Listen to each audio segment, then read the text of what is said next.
Alors, ce sont les espaces professionnels de Japan Expo. Je t'emmène faire une visite. On commence par le B2B Center qui est ici. Tu as 7 box de réunion que les gens peuvent privatiser. On prend les réservations nous avant et puis on gère un petit peu cet espace au fur et à mesure de la journée. Ici, on est dans le Business Lounge. La plupart des professionnels y ont accès. Il n'y a pas de bar, mais il y a un self-service où ils peuvent prendre de l'eau, où ils peuvent prendre des boissons, se désaltérer, se poser avec le Wi-Fi pour travailler s'ils veulent. Voilà, c'est une salle plus de travail avec possibilité de se rafraîchir. Donc ici, nous avons la salle VIP, le VIP Lounge, qui est en train de se faire préparer, où nous recevons les VIP, où là il y a vraiment un vrai bar, on leur sert du café, ils peuvent se poser aussi avec leurs contacts, mais c'est plus en mode bar, on va dire.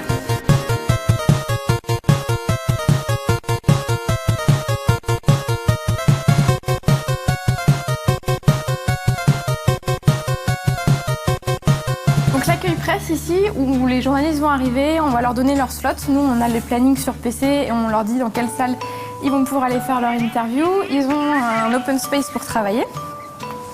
Ici, nous avons toutes les autres salles d'interview. Donc là, par exemple, vous avez une salle d'interview type. Les artistes se posent ici et font des interviews en one-one, comme on les appelle, avec les artistes.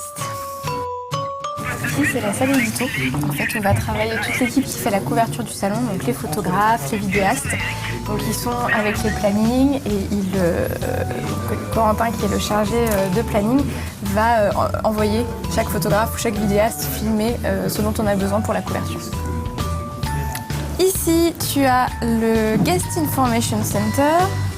Il y a des gens qui sont en train de travailler, donc je ne vais pas rentrer, mais c'est là où tous les guests arrivent. On leur attribue leur loge, etc.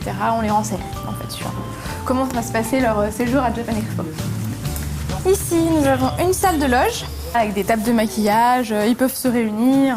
Il y a des loges privées. On met un canapé, on met une petite table où ils peuvent se reposer tranquillement. On continue. On a vu une première salle de loge. Maintenant, on va vers le guest lounge, ce qu'on appelle. Donc là, c'est pas des loges. C'est un open space avec plein de tables et un bar, où les gens qui n'ont pas de loge peuvent quand même venir se relaxer tranquillement.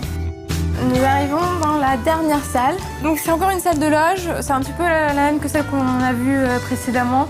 Des loges individuelles, voilà, avec du matériel, des canapés, etc. pour les artistes qui ont une loge. Du coup.